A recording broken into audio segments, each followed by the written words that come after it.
Hello everyone, it's the Peregr1ne here and welcome to the first episode in a series I'll be calling Peregr1ne Talks. I plan for this series to cover discussions mainly about Mordhau, but it will also be about things related to me or video games generally.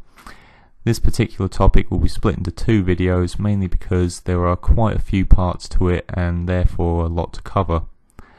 I'll also put timestamps in the video showing when each part of the video begins and ends, so you can skip to what you might find more interesting. So firstly, I'll be discussing where I am now and my history with first-person shooters and slashers generally. I've been playing these sorts of games online against other players for 10 years now. The first one I ever played against other players was Half-Life 2 Deathmatch back in 2008. I went under the name Sharpshooter at the time, which isn't the most creative name I know, but I felt like it suited me at the time.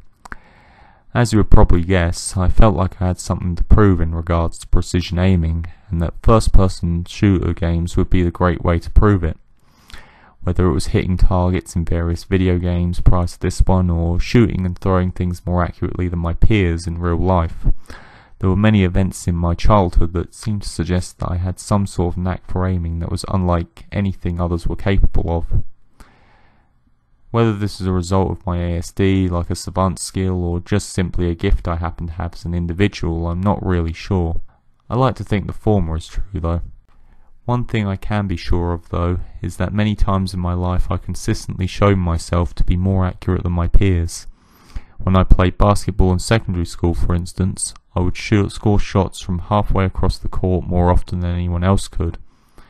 Things like this were prior to 2008 when I actually took training my aim seriously, and it wasn't like I was into ball games that much either. During my primary school years there was also a fair going on where you basically had to throw things at small targets in order to win prizes. And the same thing was true there, where I would hit targets more frequently than anyone else I saw.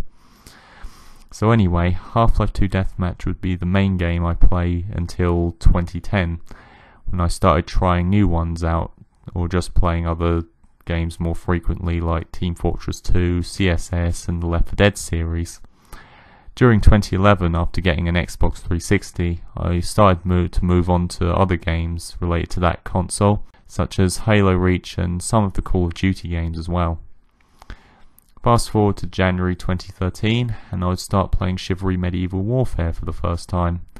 And this is where I trained as an archer for a few months before moving on to the competitive scene. From this point on, Chivalry would be the main game that I played until 2016, when it basically died off more or less due to the hype over Mordhau. After that I would start preparing for the game by training on AIM 400 kg, whenever I had the free time to do so, and especially in 2017 I devoted about 2 hours per week to what I enjoyed doing. Then in August 2018 they finally released ranged weapons, and I've basically been devoting some hours to practicing with them in Mordhau, although I still spend more time on AIM 400 kg, and well, here we are today. So as you can tell from the video title, I'll be giving up on games like this in the near future. Now I won't be giving up on them yet, but I plan to stop playing them at some point in late 2019.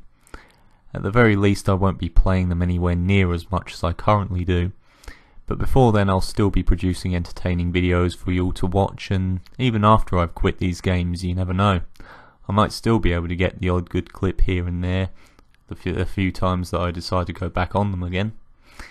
So you might be wondering why I want to quit, and well, it's for a few reasons, and I'll cover most if not all of them in part 1 and 2 of the video. So the first reason is people who compensate for lack of skill. In first-person shooters, and even to some degree in slashers like Chivalry, there tend to be weapons or just playstyles that are far too easy to kill or more skilled players with, simply because they aren't abusing the same things. The more popular examples of this include the grenade launcher in the Call of Duty games, the rocket launcher in Halo, and camping in nearly every one of these types of games.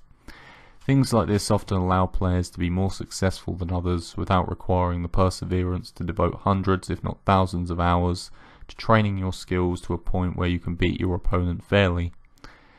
I do understand why developers might add or allow things like this to exist. In the end, they are all part of a business trying to acquire as many consumers as possible and want their games to last. This of course means appealing to a lazy majority that just want all the success and none of the effort. It means catering to people that want to feel like great players simply because of the success they yield without even trying to think about how they got it in the first place. Back when I played Half-Life 2 Deathmatch, this sort of thing used to infuriate me beyond belief. There were many weapons which, in my mind at least, didn't require as much skill to get kills with compared to some of the other weapons. The orbs, the shotgun, the gravity gun, and pretty much all of the explosive weapons could kill you with the user being very vague with their aiming, if they even had to see you at all. Naturally, I used to complain about this as much as people complain about archers in Chivalry. Speaking of Chivalry, whilst I won't go into depth in this video, crossbows and javelins were the least balanced and skill-based weapons in the game. All you need to know right now is there's a reason why the most successful archers in Team Objective were crossbowmen, regardless of how much effort they actually put in. My age. No, I don't believe that I'm more mature than others because I'm giving up video games, don't worry. Because firstly, I'm not giving up video games, just most first-person shooters, and second, I don't believe things like that. Based on a study of StarCraft 2 players, cognitive motor skills and reflexes are said to be at their peak when you hit 24 years old. After that, your skills tend to go downhill. Whether this is true for all people, and myself as someone with ASD especially, is debatable. Now, it was my 25th birthday in November last year. Whilst I haven't really noticed any decline in my skills or reflexes as of yet, the fact that many esports players feel the need to retire by the time they are about my age, coupled with the other reasons I have for quitting, make me believe that this is a good time to give up playing competitively in Mordhau or any other game. At the moment, I'm trying to keep up my training while keeping my brain healthy by eating raw leafy greens and fruit and also exercising every day. By doing this, I'll hopefully be able to keep improving my skills at least until I eventually leave. Anyway, that was part 1. Be sure to watch part 2 where you can see more reasons as well as the conclusion as to why I'm leaving.